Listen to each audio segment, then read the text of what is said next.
Hi everyone, this is Oluwadara speaking, and welcome back, welcome back, welcome back. Today, one conspiracy theory. So it's not conspiracy theories are not just what happens with a particular country or what we read in a book.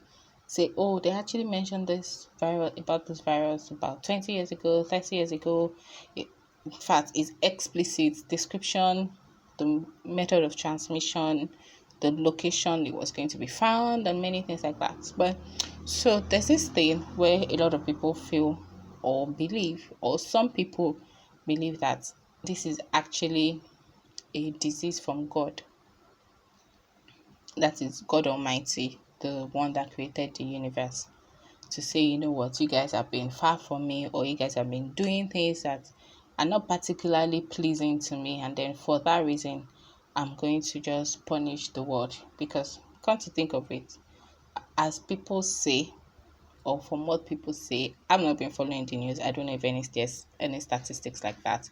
Even though what I saw was that there was this post where the biggest condom manufacturing company in the world said their stock may not last them for 2 months. If the shutdown continues, it means that a lot of people are buying condoms, which you should if you're married and you're not expecting or you don't plan to give birth this year or early next year, because of course this period is many things would happen as a married couple. And then one of the things that you can expect if you don't take necessary precautions is that you get pregnant, your wife will get pregnant.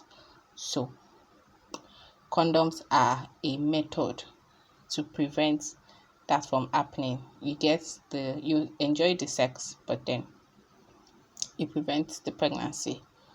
So back to the theory, and they're like, oh, the world is cleaner now. Many people are going to calling God, calling on the name of God.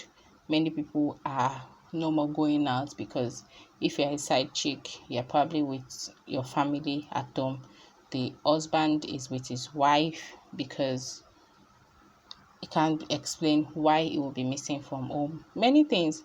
And then it seems as though, oh, the world is finally coming to a sense of purity, which I don't think, because from my understanding, it's not something that you can just come into and say, you know what, I'm living my sinful ways. Sinful ways. I'm living my bad behaviors, or what we consider to be morally not right, and say, you know what, I'm just coming back to God and say, God, oh God, where have you been all my life? I'm sorry, I did this, I did that. Now I'm back to you because of coronavirus. So what happens after coronavirus? You're like, oh God, what's up? Thanks for protecting me. I'll catch you later. That's probably what you would do. So it's not so this is just also to tell you. I'm going to read from the book of James chapter 1, and then from verse 16. It says, do not be deceived, my beloved brethren.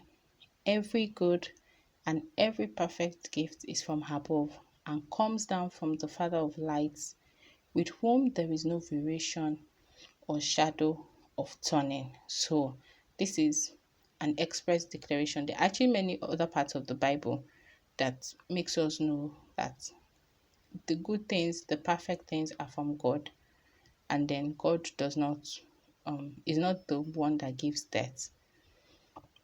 Excuse me, is not the one that gives sicknesses, is not the one that gives things like that. Because come to think of it, if you say, oh, God gives good gifts, He gives every perfect gift, and then on one hand, and then on another hand, you're saying, you know what, God actually gave the sickness. So are you trying to say that, oh, sickness is a good thing? Because so there's a portion of the Bible in the book of Matthew, where Jesus was speaking to some people, and it was like, how many of you, if your child should ask for bread, you would give a serpent instead, and or you give a stone instead? Even as much as human beings are wicked, we still want to give our children the best.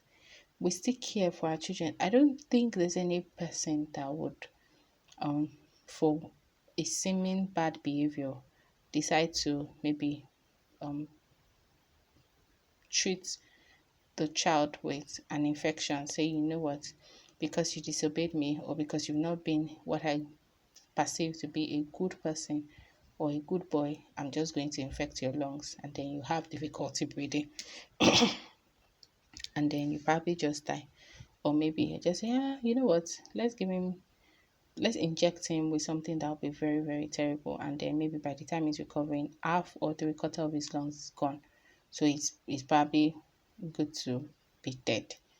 I don't think any one of us will do that. So why do we think that our Father will do that? Bible already tells us expressly that every good and every perfect gift is from above. It comes down from the Father of lights. He said, don't be deceived.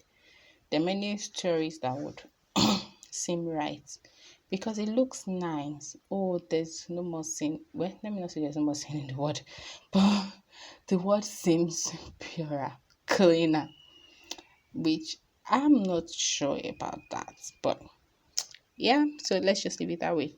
So this is to let you know that God is not the one that orchestrated this. It's definitely not in support of this. And then what he wants to do is to find a way, is to provide a way out. So scientists are working. God is not against science, by the way. So scientists are working. I'm praying because I'm not a scientist.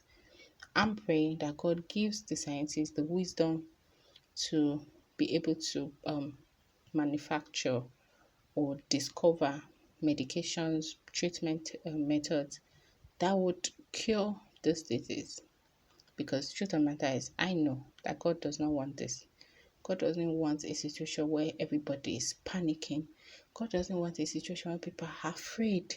God doesn't want a situation where people are in situations that are not good and that are not perfect. So, if you're a Christian listening to this, also pray that God gives the solution.